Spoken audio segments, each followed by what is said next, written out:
Welcome back to Martins and More. My name is Maury Rutch. And I'm Spoon Phillips. And we have a lot to talk about. How you doing today, Spoon? I'm doing great. Any day we get to talk about cool guitar stuff is a good day. Well, we have so many things we could actually discuss on this podcast. Why don't you take your pick?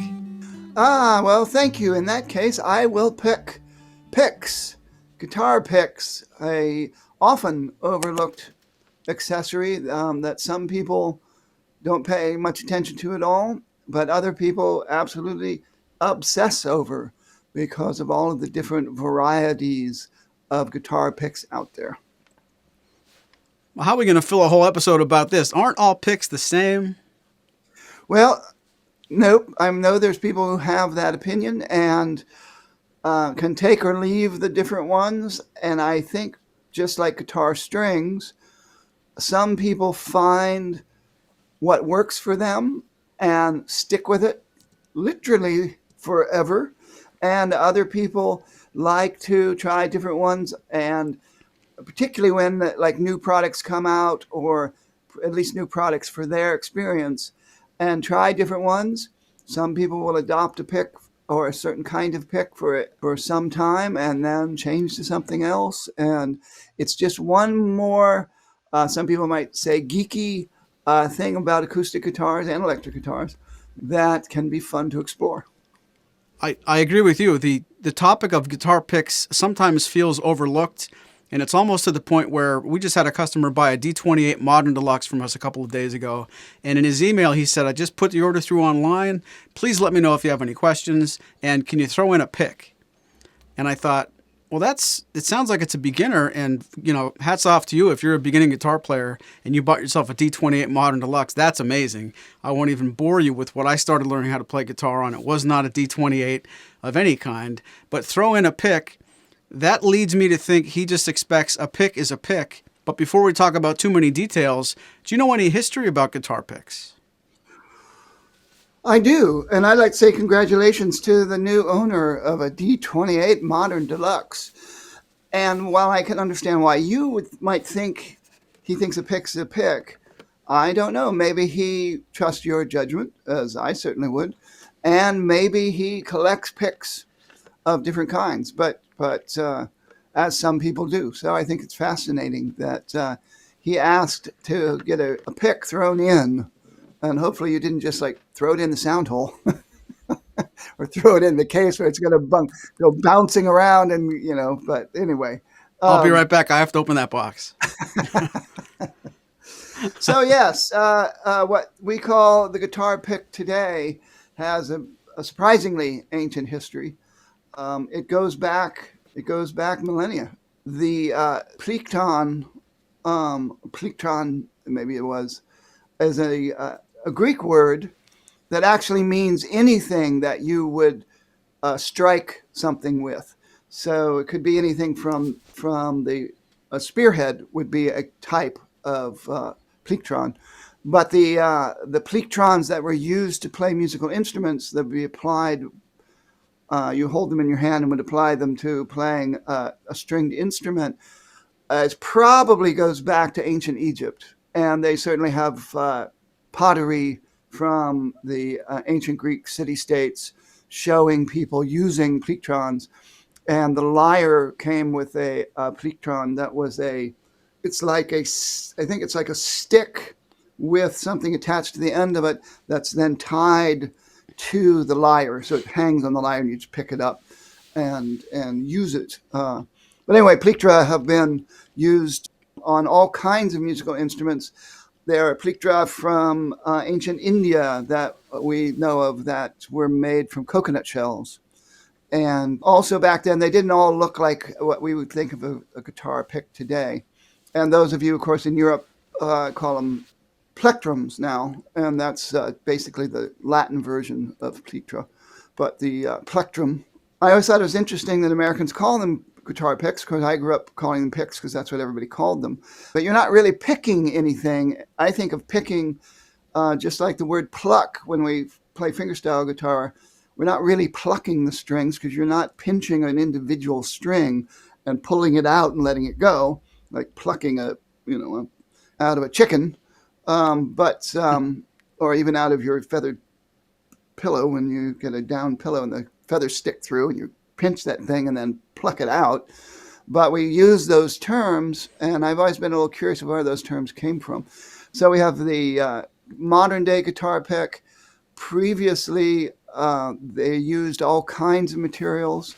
Long before the guitar became what it is today, people were using picks or plectrums to play the mandolin, and the mandolin family, the oud, or however that oud, Turkish instrument, or the saz, I guess, is a Turkish instrument. All of those things use plectrums. The lute uh, uses a kind of quill, and it was literally a quill.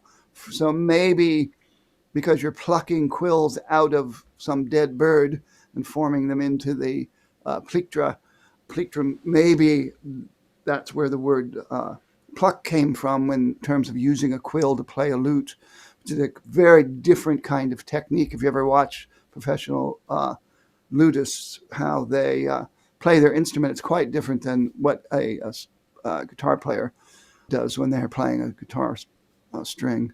But so, yeah, ancient history. I always thought it quite fascinating that there's all different kinds. They've been made out of all sorts of materials. And so I have two trivia questions that will eventually come out for today. So the Nice. first one is, when was the modern plastic guitar pick introduced into circulation? In what year? So people can guess at that if they don't already know.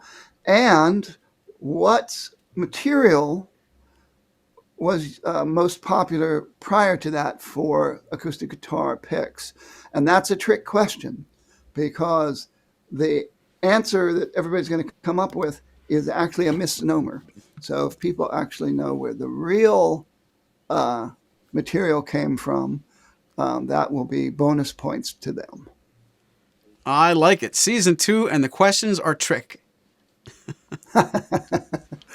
That's right. I'm the tricky questioner. So guitar picks, so modern guitar picks.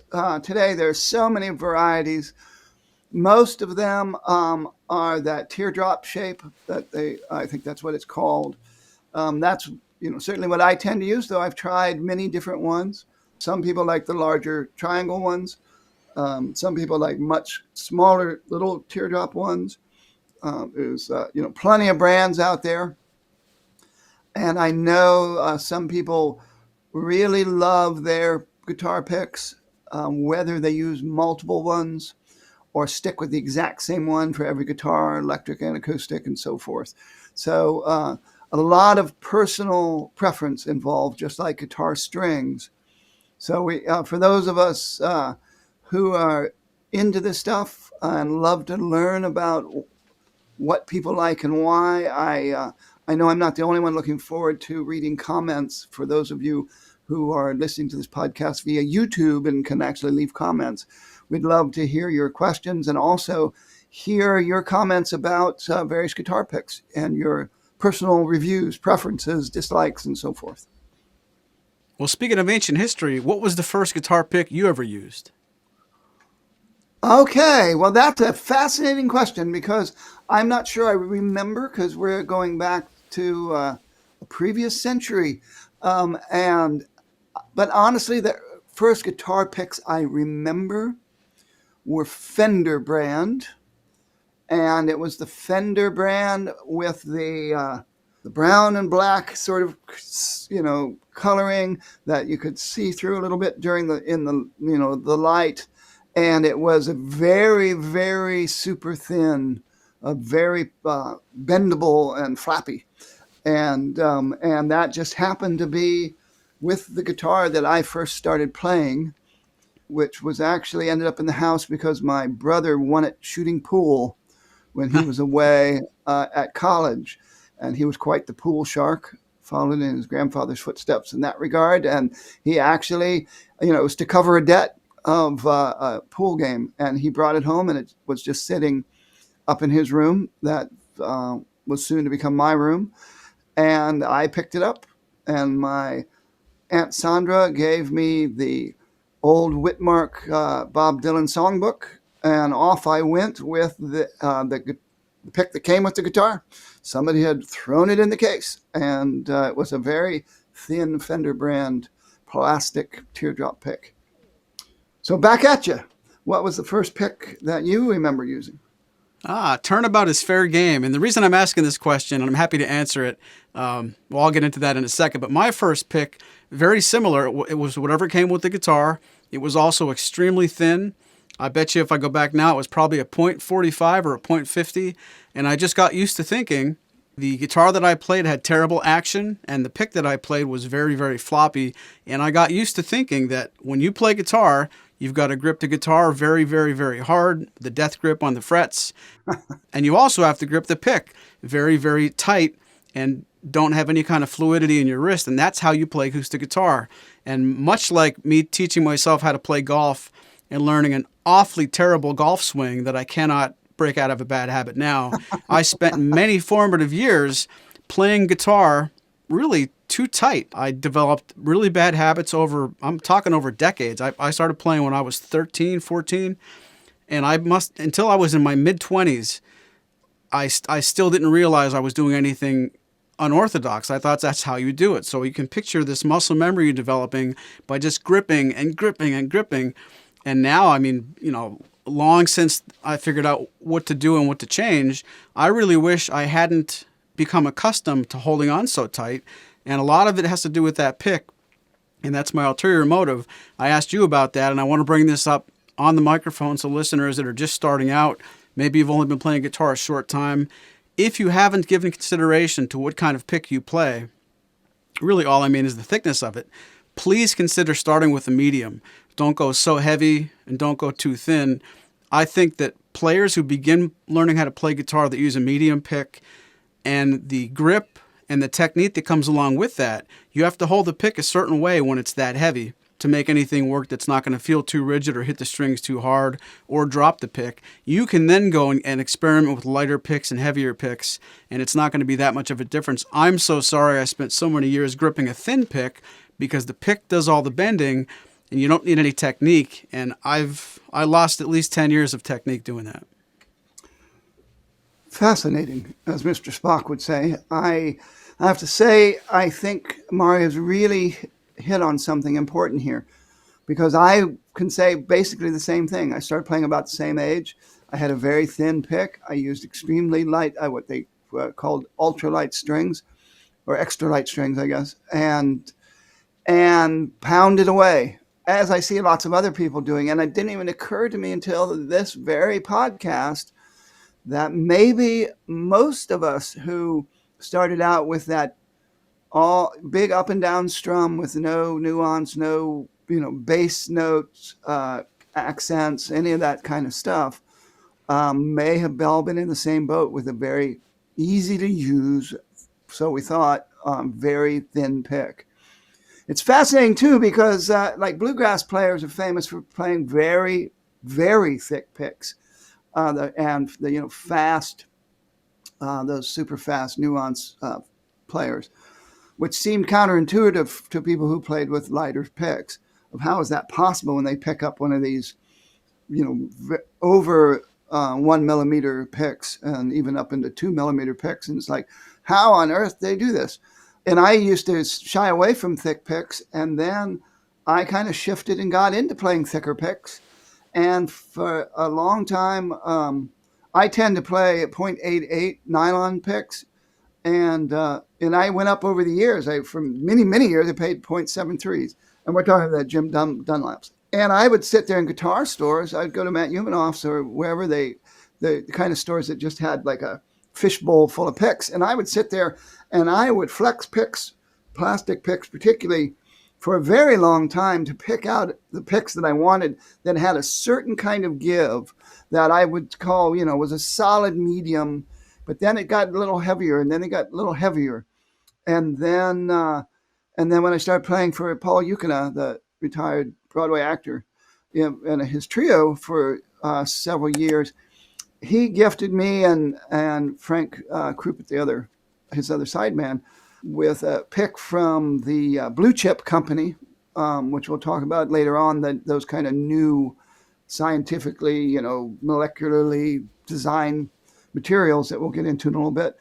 And both of us chose the thinnest pick they would make, which is still pretty thick.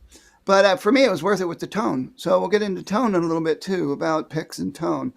It was, and you talk about muscle memory. I got used to it and got to the point where there was lots of things, trills, and where you would go up and down really, really fast, like like mandolin players do. Used to be impossible for me with a heavier pick, and I got used to it, and my muscle memory began to, master that. And but by and large, nowadays I go back to my old standby, which is a .88. But just like the old days when I would flex them, in the store and try to pick out individual picks, no two picks are exactly alike. So you can buy a pack of Jim Dunlaps, and there's always going to be one or two that are a little more flexible than the others, a little stiffer than the others, even though they're officially the same thickness. And for geeky people like me that like to zero in on things, I actually like that aspect of it. Of you find a certain pick that's like, this is a keeper. This is one I don't want to lose this one. So that's what I've been playing recently. Maury, what do you play these days? Well, it's funny. You talked about finding your favorite pick, and I always tell people the best way to make sure you don't lose your pick, spend $30 or $40 for it. I was like you. I followed a similar path, and over the years, I really got frustrated having to need to play a thin pick because a lot of my friends and a lot of my peers were looking into things like Blue Chip and other manufacturers that were doing boutique picks, and everything, all those choices were so thick. Most of them start at 1.0, and that feels like I'm picking the guitar with a brick. I really had a hard time getting past, to get from 45 or 50 to .73 was a chore for me.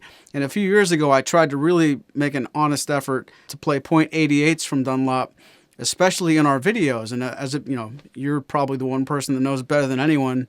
I'm sitting in the studio that you normally sit in when you're doing videos for us. But all of my demo videos going back at least 7 or 8 years have the same green Dunlop pick because I want to make sure that that's a constant and it's not variable. Part of this program is going to be to drive the point home that if you play a thin pick versus a medium versus a thick, even if they're all in the same brand, that's going to severely influence the attack and the overall sound of the video. And I could accidentally play a D28 with a thin pick and a D35 with a thick pick, and that would be part of the reason those videos sound different. So professionally, what I'm doing on camera, the pick that I choose is the Dunlop .88. I've got a 3-part answer. Part 2, the pick that I like to play when I'm recording or playing my guitars at home is the Charmed Life. And you made a joke about you and Frank picked the thinnest Blue Chip pick they made because you're used to playing something thinner. CharmedLifePicks.com, a friend of ours over on the Acoustic Guitar Forum, Scott Memmer, shout out to Scott, he developed an idea where it's a lot of the similarities to the Blue Chip picks, but he makes them much thinner. So I got some Charmed Life versions of a Blue Chip that were a triangle, and they were .75, and I fell in love with them immediately. I've got 3 of them. I haven't lost any of them over 2 years. I eventually stepped up to a .9, I think, for a couple of picks, and I haven't used them as much, but they're my very favorite pick when I want to hear what my guitar sounds like for personal use at home. And then the third thing I pick from, pun intended, I guess, when I'm playing on stage, this is going to sound like a cop-out, but I bring a handful of many different picks from Dunlop, Clayton, and I probably have a couple of picks from On One that we can talk about later on. But I bring at least 7 or 8 choices of different thicknesses and shapes, and it's kind of a reverse engineering idea, but not only will the different pick influence the tone you get, but if I'm playing at a gig and the room is very dark sounding and or my strings aren't very lively anymore, I can quickly grab a pick that adds some brightness. And even within the same gig, I might use that for the first set. And the second set, I might start the first song and think my tone's a little bit too bright, and I'll go to a different pick. So I like having a handful, at the ready right there if I want to change what I'm hearing on stage from a bunch of different manufacturers. And I'll be honest, I'm afraid to take my Charmed Life picks to a lot of my gigs if I'm playing a deck party where if you drop your pick, it's going to go through the deck and you're never going to find it. So if I can be sure I can find it after the gig's over, I might bring my good stuff. But that's sort of how I've been addressing the issue. That's fascinating because I remember seeing you when I saw you with the Shell-Shock Churchills.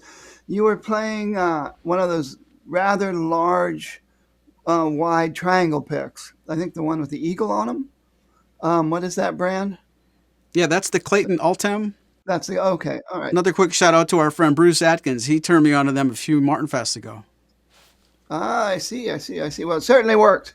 It was certainly working with you and Tim doing your really very impressive, dual lead stuff. Maybe it's time to talk about that particular brand. So, what can you tell us about their picks and what you like about them? I find the Claytons, regardless of the shape, they just seem to be brighter, everything else being equal. If I play a Clayton teardrop that's the same exact size and weight as the equivalent Dunlop, the Clayton's going to add a lot of brightness, or at least perceived brightness. And this is another topic. I don't want to go down one path and go into a tangent too quickly. So, rein me back if I do. When I'm playing under ear and I want a little bit of brightness, I'll play the Clayton pick because it seems to have a brighter attack. Maybe not necessarily bright for bright's sake, but I hear the pick hitting the string and making a bright, I don't know if slashing sounds the right word, but that sound you get when you hit the strings seems brighter to me on the immediate impact with a Clayton pick. And I would consider, you look to Clayton picks if you want some bright tones, is really what I'm trying to say in a long-winded way. Well, that's very interesting. I think what Maury just said is true, but it's relative to one's experience. Those Clayton picks, whether they're adding brightness or bringing out brightness, or they're simply brighter than the Jim Dunlap nylon picks. So I kind of see it the opposite, that the Jim Dunlap nylon picks, and the reason I like playing them, is they have a mellower sound or a rounder sound or a less bright sound. But that's what I'm used to. So, but I also use the regular plastic picks that have the Martin brand or the Fender brand and so forth. And I also play the Jim Dunlap gator grip picks, the one that's got the big alligator on it, and typically in 1 millimeter. I keep one of those around when I want what for me is a thick pick. And Maury plays a .88 Jim Dunlap, and I play a .88 Jim Dunlap, but different kinds of picks. I play the gray nylon picks that have the brand name up where your thumb grips it, so it actually gives you a grip. And I started doing that at a young age because I, particularly in a performance situation under hot lights and stuff, that I would lose the picks. The picks would get too slippery, the regular traditional plastic picks. So I started using the Jim Dunlap gray picks because of the grippiness of the brand name, where it says Jim Dunlap, where Maury plays the Tortex Jim Dunlaps, which also have a kind of an anti-slippery coating, anti-slip coating or surface to them that's slightly rough. And then the gator grip picks kind of give you both, where they the brand kind of helps a little bit with the big gator head, but keeps them from slipping out of your hands, which is another reason to choose a pick. It's not just about tone, but also about comfort and feel and all that. Good point. Thank you. It's a little long-winded, but and to go back to those blue chip picks for a minute, and some of you've already looked them up and are still suffering from the sticker shock. The pick I was talking about is the TD, which is the traditional teardrop style pick, and it's a 35, and that means it's a 35th of an inch. So that means it's actually a .89. So it's .89 thickness, but they're very rigid picks. We're not at all like the basic plastic pick, and they're not like the Dunlap picks.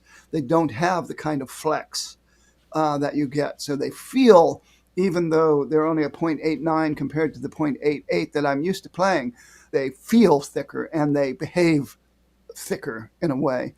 But they give you a really clear, clean, pure tone that I like. And sometimes I will play those, and sometimes I'll play the nylon strings because a guitar sometimes is sounds a little too bright for what I'm when I'm recording or whatever. And I want something to have a little less. I don't know. It's the word I'm looking for. I'm going to find the word in a second. Maybe bite. Bite. Yeah, thank you. So something I want something a little less bite and a little less percussive sound to it. And I think the nylons are a nice in between. It's funny, you mentioned sticker shock a few minutes ago when you land yourself at Blue Chip's website and the sticker shock that you're going to see. It depends how you approach this, because if you would say to somebody, you normally expect to spend X amount of money on a guitar, and you figure most sets of strings are this much money, most guitar straps cost this much money. Since most guitar picks don't cost any money at all, when you ask somebody, would you want to spend $20, $30, $40, they normally want to rip your head off. If you go the other way and say, I have something I want to sell you that's going to greatly change your tone, and between figuring out what size and shape, it'll be a significant improvement in tone, would you spend $20, $30, $40? Most people who have spent $3,000 on the guitar would say yes, of course. So if you look at this as an opportunity, one more thing you can buy, and I don't mean to say that as a music store owner, I'm saying it as a player, admit it. When you get your guitar, you find the guitar you like, you find the strings that you get along with, and you've been playing it for a while. You might have upgraded the saddle at some point. Maybe you got a set of bridge pins, but you've had the guitar for quite a long time, and you're not going to do those things 2 or 3 times. You settle on your strings and your bridge pins. Buying picks can certainly be enjoyable, even if you find you don't keep everything you buy. Maybe you return a couple of odd choices that didn't work out. Experimenting with your tone, I really have to tell you, when I finally had somebody loan me or hand me a Blue Chip pick or a Charmed Life pick, or even a slightly more expensive, maybe the pick didn't cost 45 cents, but it cost $2, but the thickness and the shape of it and the material of it, it's fun. You might find something that really brings your guitar to life. We went and talked about strings a few podcasts ago, and we admitted that your guitar is going to sound a certain way when the strings are brand new. Then they're going to break in and it's going to sound good. Then they're going to start to get decay, and over time your guitar is going to need a string change. I'd go so far as to say you might find a new pick really makes a good, important improvement during part of that string's lifespan, but not all 3. Have you ever thought of that, Spoon? Kind of. I don't know if I thought of it exactly that term and those terms, but because I think some of this, particularly you and I have been through this ourselves, there's things that we just took for granted at first and then discovered along the way. And sometimes it's intuitive and sometimes it's not intuitive. I know people playing very expensive guitars who still play very thin picks, and that's what they're, and still pound away with very, very super thin picks. And that they're happy with that, and they like that experience. But when you get into tone, and which we keep going back and forth in this podcast, I started playing the gray Jim Dunlaps and in much thinner versions of them. Back in my rock band days, I played very thin ones, specifically because I could do the trills and I could do, the solo from Bohemian Rhapsody or whatever with, and that thinner pick helped make up for my self-taught technique or lack thereof. And then once I got up into the thicker ones and now playing the 88s primarily, I've come to really like the tone too. And I think it's going to be time to reveal, because we've danced around a little bit of the trivia questions, reveal the answers of the trivia questions. Because nowadays, most of those picks that don't cost very much or cost little are made of plastic and polymer.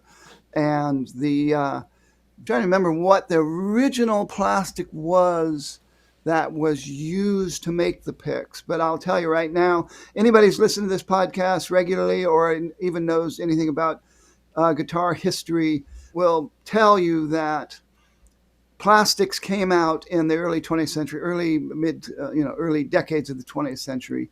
And the very first guitar picks were made, I think, of cellulose. And the year, if I'm pretty sure the year was 1922. 1922 was where an Italian person, his name, it's one of those capital D, apostrophe capital A, DeAndrea, something like that. Oh, DeAndre Hopkins. No, that's his last name. His first name was Tony or Anthony. But anyway, because there's all those guitar makers, the D'Angelico, D'Aguisto, those guys he had one of those kind of Italian names. Okay. And he's the guy that, if he didn't actually invent it, he was the guy that first put them on the radar of the guitar playing market. And the second trivia question. So what was the material that was typically being used for guitar picks, plectrums, prior to the introduction of the polymer guitar picks?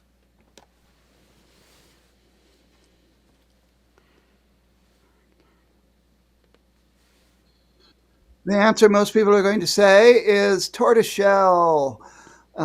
It's not actually tortoiseshell most of the time. The plectrums, by the time they got into modern guitar building of the late 1800s and into the 1900s, they weren't actually using tortoiseshell. They were using the shells from sea turtles.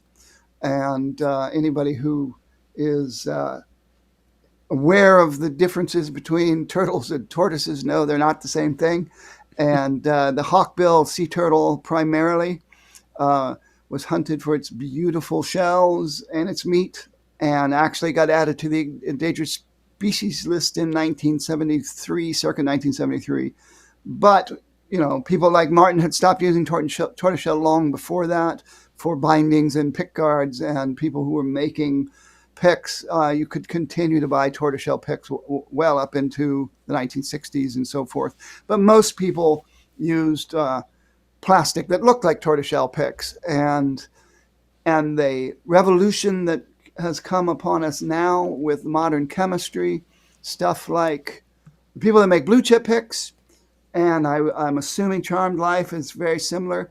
The whole idea was to recreate the molecular structure of tortoiseshell, or actually hawkbill turtleshell, and that's why they cost so much. And they are not just as close in feel and tone, but literally molecularly, they are as close to the actual organic tortoiseshell as possible. And so they behave the same way, and that means they can chip, and that means you have to sometimes, you can use very fine sandpaper to, keep the edges the way you like them, and but they can also slip out of your hands. And so nowadays there's a lot of those, easy grip picks, and that actually goes back into the late 1800s, where somebody, I don't remember who it is now, started applying pieces of rubber, probably India rubber, to the edge of the pick. Mandolin, we're talking really mandolin picks, because this was before steel string guitars were popular. But and then a fella in the 1902 maybe started selling mandolin picks with cork that had been glued to the end of it that gave a grip. And that both rubber tips, not tipped, but at the back where you hold, rubber gripped and cork gripped plectrums were quite popular in the early 20th century. And when I mentioned edges, let me ask you this, Maury. If you're playing a teardrop-shaped pick, you're playing a pick that has a particular side that's supposed to be what's striking the strings, do you ever turn it on edge and play the edge of the pick, the one of the other two, the rounder grip edges? Not on purpose. Well, I'll answer seriously. Not those specific picks. Like when you say that, I'm picturing a Dunlop Tortex where it's literally one corner. But if I could take your answer and just skew it a little bit, one of the brands we sell is called On One, and those I will, because they're actually designed that each corner, not only is each corner a slightly different attack and tone, but if you take the pick and then flip it so that maybe the first time I was playing it, the logo was facing the floor, you get 3 different sounds at each corner. If you flip it so the logo is facing the ceiling, you still get 3 more. So when the pick is designed for that, I'll say yes. But no, I've never really I've never really been good at technique wise to do that with a regular pick that just has the other two round corners or round shoulders. I couldn't. I really don't have the technique to make that work well. I was actually trying to sneak that very segue in through the back door, and Maury just kicked open both front doors and brought it right in. So yeah, that's there are players that too, and sometimes I will too. And I am experimenting with recording or whatever. I'll just turn the pick, or sometimes I'm in a gig and I realize this particular pick is a little too flexible for what I wanted, and I'll turn it and play off the corner for solos sometimes. And Oh, but a lot of people have done that over the years, and I'm trying to remember who it is. One a very famous player used nickels, like literally the coin would have he would have them shaped into picks, and he would use a thick metal pick. wow. And but he also was famous for sometimes turning it and using one of the edges of the pick. But boy, I can't remember who it is right now. I'm sure somebody listening to this probably knows who I'm talking about. But but yes, then people wised up and started offering picks with different sides to give you those many choices. And some people like to use different sides of an all-in-one pick for certain sounds, while other people just decide, oh, well, this is the one I like.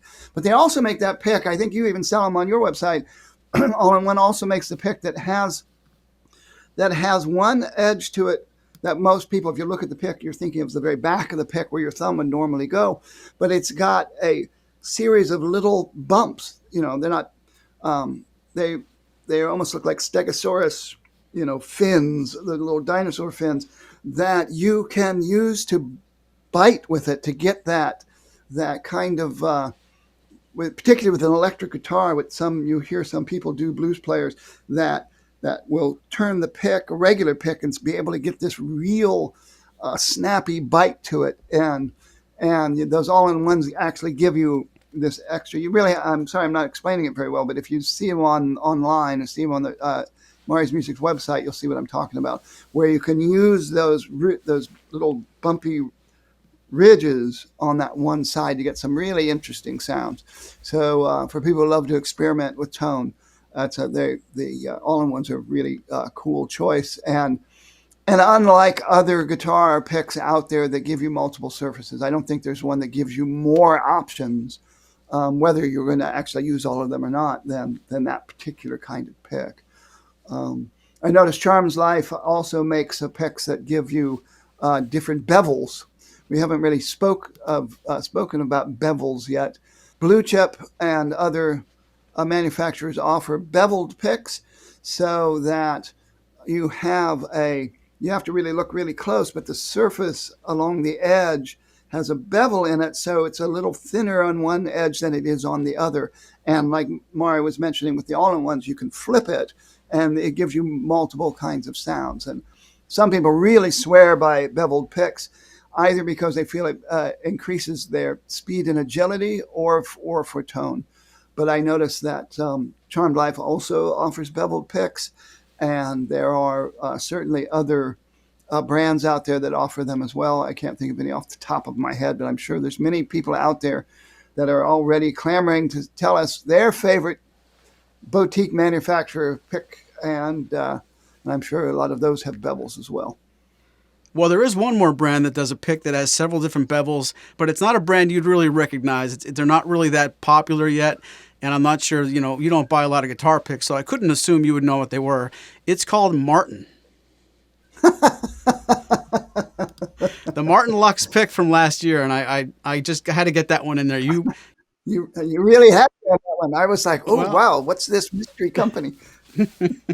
they're out of Nazareth, Pennsylvania. They started in New York, well, really Germany, but I'll tell you about them some other time. But they, the Contour pick, that came out was it almost 2 years ago now, and that's one of those, again, it's a thick pick, so it took me some getting used to because nobody offers this stuff in a 0.6 or something. But again, you can actually spin the pick around in 3 different bevels on each corner. It's a big fat triangle. That one I'm not completely comfortable using as much as the Charmed Life, but if going in order of importance, if I could play my Charmed Life anywhere without being afraid I would lose it, that's my favorite pick. And the Lux Contour pick from Martin definitely has the opportunity to win me over time. I just haven't spent enough time with it, but it's really nice sounding. In one specific corner, especially, I can't remember which one it is, but when I'm playing that pick, there is one corner that I do like the sound of much more than the other two. Yeah, it's interesting. I think that's also a personal preference thing. They they have a very distinct effect on tone. The material they use to make the Lux picks is a particular polymer. It's kind of a secret recipe with 11 herbs and spices, and it unlike the blue chip picks, it's resistant to wear. It's not going to wear down, and it has a kind of a nice luster to it as well in terms of what it looks like. And for those of us who like to play the traditional teardrops, it does seem like a big triangle. There are definitely bigger triangle picks out there, but it's not like it's not an actual triangle. It's just a bigger, wider sort of teardrop to it. And because there's that pick that really is like literally a triangle, big wide triangle that electric guitar, like I see a lot of heavy metal players using, but it's not like that. So people can look it up. But yes, you get different bevels. So really you have three different corners, but not just the corners. The bevels extend up like halfway across the side. So you can turn it. So you're not just playing off the corner. You can turn it a little bit off the side and again, shape your sound. And I do think bevels do help for people who are very intricate pickers and do have a lot of nuance in their picking. And I think bevels help that, minute articulation kind of picking. But they also sound really good when you strum it. It's very clear and clean sounding. I think it's different than I would say the artificial, reproduced tortoise picks. But so I think people could really love this pick if they give it a try. And I agree. I think you're going to, in general, focus in on the corner that you like the best. I have one. I play it. I like to play it. I think it's fun to play with. It's a little, officially they're 1 millimeter, but again, like the blue chips, it feels it's more rigid than a 1 millimeter gator grip pick, for example, that I play. And so, but I can't make up my mind. It's kind of like going back between rosewood and mahogany. I will say I like this corner better, but then I'll change my mind and I'll zero in on another corner, and I like that corner better.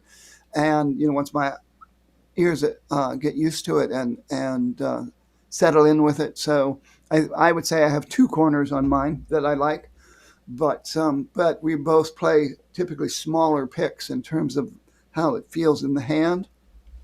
So it's never really become my go-to pick. And I don't want to fill this podcast with hot takes, but I do want to say something before I forget. In talking about the way that you can actually inject different tones into your guitar with a guitar pick, I think it's worth mentioning how these feel different too. And we both grew up on playing thin picks, and that can almost be the equalizer where if you don't have technique yet, the thin pick, whether you know it's doing it or not, is kind of being forgiving. I would almost go on record to say that the thicker the pick is, the more technique you have. And if you're one of those listeners out there that plays a very thick pick and you have control of it, consider yourself talented and lucky, because I know when I first started out, if I was handed a thick pick, for me to hold on to it and feel like I'm not going to drop it, it's way too tight to play with. And for me to hold it so loosely that I could successfully strum, I dropped it every time. So there is something to be said about the thicker you go, the more technique you need. And maybe some of you guys listening didn't know how technically proficient you are. You are. That's probably true, but like you said, muscle memory helps. The Martin Contour Lux pick has a logo, big Martin logo on it that's designed to work as a grip. So I find that easier to hold on to than some other thicker picks. The other thing too is that thicker picks will often give you better tone, at least fuller tone, greater volume. If you like big, robust, powerful chords, thicker picks will definitely give you that. If you like fat notes when you're playing solos, thicker picks are going to give you that. And I play, when I go into thicker picks, it's really all about the tone. And it's almost like the tonal difference between a medium gauge set of strings and a light gauge set of strings. I think a lot of guitars sound better, particularly big body guitars, with mediums, but I still use lights because of comfort and playability. Same thing with picks. I think picks at 1 millimeter and above give the most robust tone, get the most out of an acoustic guitar, but I tend to play less than 1 millimeter picks for comfort and playability. Well, now you're not saying it, but I'm going to put words in your mouth and spit them back out if I'm wrong to do it. You're saying better and robust and bigger and fatter. Are you not just saying bassier? Patooey! The things you didn't think you'd hear on a Saturday when you're recording a podcast. Jeez. You told me to spit your words out if I was wrong. I would not just say bassier, not just bassier. I think you get same thing with the treble. I think you get fatter notes. Whether you're playing a .12 E string or a .13 and its corresponding B string, you get bigger, fatter sounding notes playing. I'm not saying not always. I'm not saying it's guaranteed. It depends on the pick itself. But I have found that thicker picks will give a fatter sound coming out of even the treble strings. We are talking mainly from our personal experience. There's probably plenty of listeners out there that never dip down below 1 millimeter and probably play thicker picks that go way beyond 1 millimeter thickness. And again, I think from my experience, that's where you get into the big dreadnought flat picker guys, tend to like heavier, thicker picks. And we've been talking about polymers and plastic. We're talking about plastic and nylon and the resurrected in the laboratory tortoiseshell, materials. And we barely talked about wood. And there's some really, really nice picks out there made of wood. And I don't know if you still sell them. Do you sell wooden picks? Yes, we certainly do. If you go to maurysmusic.com and navigate to tone picks, some of the picks you'll find there from John Pierce are made from ebony and rosewood. We also have a buffalo horn. We have coconut shell. We also have a buffalo horn, a bone pick. So if you got your bone saddle and your bone bridge pins, but you're not done, get your bone pick. And this goes back to the joke I made a little bit earlier. We've been in business here since 2003. I played a thin pick almost all my life. These picks that I'm going to talk about now from John Pierce, whether you get the bone or the buffalo horn or even a wooden pick, they're so thick, I haven't ever given them a real fair shake to see if I like them because they're just too thick for me to get used to. Making the recent jump from .50 to .88 and almost 1. When you put a John Pierce rosewood pick in your hand, for example, it feels like you glued two thick picks together to me. And I don't know if you've ever experienced these, but they're really, really fat. Actually, I'm glad you brought that up. I had completely forgotten that John Pierce also has their own faux tortoiseshell pick. And I don't just mean in looks. They have their own proprietary material. I don't think they invented the material, but it's actually made from milk and some sort of phosphoric acid that creates this material that they say sounds and feels like real tortoiseshell, which we all know now is actually real hawkbill turtle shell, sea turtle shell. But the other cool thing about the John Pierce picks is that they're thick, but they're made with an indent where your thumb goes. So they're thicker where you pick than it's like a thumb-shaped, thumbprint-shaped, I guess, dimple that you can hold on to. And I think bone pick is a really good idea if you're a player who likes thick, rigid picks, because bone is not going to be, flexible at all. But since we use bone for saddles and prefer that. And we use bone for nuts and prefer that. And they use bone for pins, and those are extremely popular.